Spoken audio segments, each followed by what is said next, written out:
Welcome to a new segment on my channel where I talk about soundtracks. If you've seen my movie and TV reviews, you know that I try to talk about soundtrack as much as I can, and in this one, I'm trying to take that a little further and really discuss soundtracks in general in a more detailed manner. And this will be like underrated soundtracks, this could be soundtracks from earlier, nostalgic comebacks, upcoming soundtracks that I could be interested in, movies that I feel like could have good soundtracks, and I'm really excited to see where this goes. And so today, we're gonna be taking a look at something which I feel like is underrated. It's being listened to by some people, but I wish it was listened to by more people. And with that, we're going to take a look at Transformers. Yeah, I know, it's a crazy one to look at because when you look at Transformers, your first thought is, oh, music, really? It's all about the noise and the clanging. You really aren't looking for a musical sense in that film. There is a soundtrack to this movie which I find is very underappreciated because there is musical talent in this music. But I really like the sense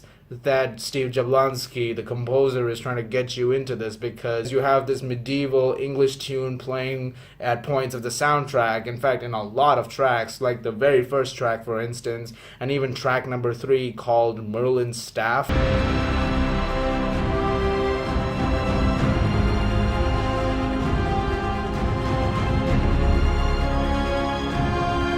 There will be moments where you have the action stuff which you expect in a Transformers movie, like track number 2 called The Coming of Cybertron, which is this sinister, almost horror music-like theme of the coming of this planet once again, and it just builds and builds and builds.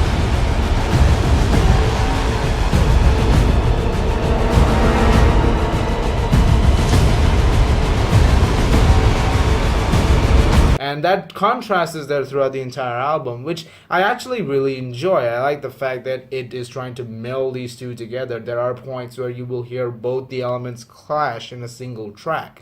And I think the way Steve Jablonsky handled that is quite impressive. And every track, really, almost every single track, I found really well done. This is a slower soundtrack than other Transformers movies because if you've seen the movie is also taking it a bit slow at points, and sometimes this music can't go with the tempo of the film because of the way things are happening in the film. There are some tracks which sound a little out of place at points, like Megatron Negotiation, which actually sounds really offbeat, especially after you see the film and you see what that scene is all about. And it kind of sounds like that comedic track that he kind of puts in every single movie every now and then to add to the Michael Bay humor standard, which is there in some of these movies. Those are the tracks that often disappoint me. In this one, there's a couple of action tracks like Drone Chase, which was kind of disappointing. It sounded really bland. It could have been a lot better. But I feel like with the medieval stuff and even tracks like Prime versus B, some of the more amazing action stuff, whenever he focuses on that, you have some amazing action cues. I really like what he did with Prime vs. B, actually. It's one of my favorite tracks on the entire soundtrack.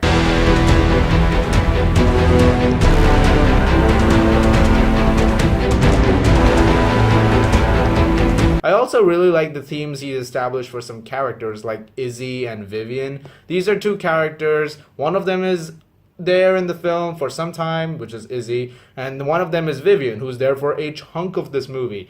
And so her music in this film, her theme in this film, it's an amalgamation of a couple of things because you hear it throughout the film spread out, and it's quite beautiful. The piano work is really impressive, and that is the case for this entire soundtrack.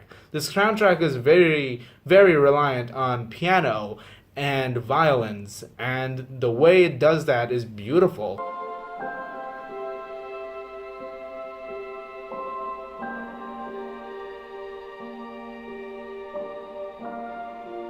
But the way it's handled and sometimes melded into the movie, in fact a lot of ways, the way it's melded into the film, that's what I found really impressive about it. Of course, you have the drums because Steve Jablonsky has a lot of those drum elements in a lot of his scores, and you definitely hear that in the more amazing action-heavy scores, which is alright, and they sound really good in this movie. And I have heard comparisons of him to his mentor, which is Hans Zimmer, because he actually trained with him. And yes, there are points, like for example in that Merlin's Staff one, there's a point where you start hearing a drum beat which sounds very similar to The Dark Knight, which can get a lot of people distracted.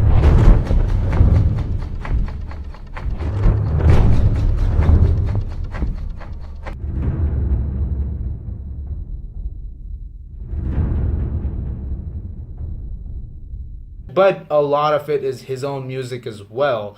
And so I really like what he managed to do with this entire thematic element that he had with him throughout this entire movie. We Have to Go, by the way, is the best track on this album.